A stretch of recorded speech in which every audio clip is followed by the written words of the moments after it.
રાજકોટ રામનાથપરા ખાતે આવેલા બડા બજરંગ ફાઉન્ડેશન દ્વારા મંગળવારના રોજ હનુમાન જયંતીના પાવન પ્રસંગે ભવ્ય શોભાયાત્રાનું આયોજન કરવામાં આવ્યું છે। આ ભવ્ય શોભાયાત્રામાં સૌથી વધુ અવનવા ફ્લોટ્સ લોકોનું આકર્ષણનું કેન્દ્ર બનશે। ત્યારે ફાઉન્ડેશનના સભ્યોએ અબતક મીડિયા હાઉસની મુલાકાત લીધી હતી અને જણાવ્યું હતું કે હાલ ભારે તડકા પડતા હોવાથી આ વર્ષે શોભાયાત્રાનું આયોજન સાંજના સમયે કરવામાં આવ્યું છે, જેથી વધુને વધુ લોકો આ શોભાયાત્રાના સહભાગી બની શકે।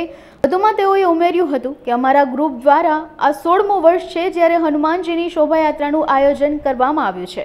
કળિયુગના મહારાજા એવા શ્રી હનુમાનજી મહારાજની બડા બજરંગ ફાઉન્ડેશન દ્વારા ભવ્યથી ભવ્ય શોભાયાત્રા કાઢવામાં આવે છે।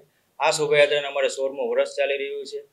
આ શોભાયાત્રામાં આકર્ષણનું મુખ્ય કેન્દ્ર લોકોની આસ્થા જોડાયેલી એવા શ્રી બડા બજરંગ હનુમાનજી મહારાજની રજવાડી રથ સાથે આખી યાત્રા કાઢવામાં આવશે, જેમાં રસાથી ખેંચવામાં આવશે અને આ યાત્રામાં સામાજિક સમરસતા જોવા મળશે આકર્ષણનું કેન્દ્ર। અને આખા રૂટમાં 151 કિલોનો મણિદાનો પ્રસાદ એ પણ આપવામાં આવશે અને સામાજિક, પર્યાવરણ, ધાર્મિક એવા આકર્ષણનું કેન્દ્ર એવા ફ્લોટ આ યાત્રામાં જોવા। એટલે રાજકોટની જનતાને આ શોભાયાત્રામાં આવવા અમારું ભાવભર્યું આમંત્રણ છે। આ શોભાયાત્રાનો રૂટ આપણે છે બડા બજરંગ ચોક રામનાથપરાથી શરૂ કરીએ છીએ, ત્યાંથી હાથીખાના મેઇન રોડ, ત્યાંથી કેનાર રોડથી ગુંદાવાડીથી પેલેસ રોડ થઈ અને કરણપુરા ચોકેથી આપણે બાલાજી મંદિરે આપણે ત્યાંથી પૂર્ણાહુતિ કરીએ છીએ।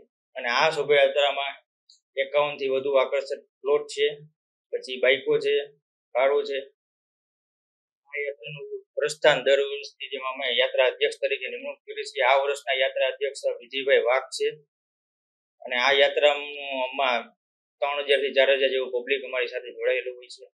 રાજકોટની અલગ અલગ 101 સંસ્થા અમારી સાથે જોડાયેલી છે, એ અવનવા પ્લોટ અને પોતાની રીતે એમાં જોડાવી છે। આ વર્ષે અમે સાંજનો સમય રાખ્યો છે, જે 4:30 વાગ્યાનો સમય છે અને ગરમીના હિસાબે આનો અમે નિર્ણય લીધો છે। અને આખા રૂટમાં સામાજિક સંસ્થાઓ જે છે, જે ઠંડા પીણાથી માંડીને ટોટલી આખી પ્રસાદી સ્વરૂપે વિતરણ કરે છે।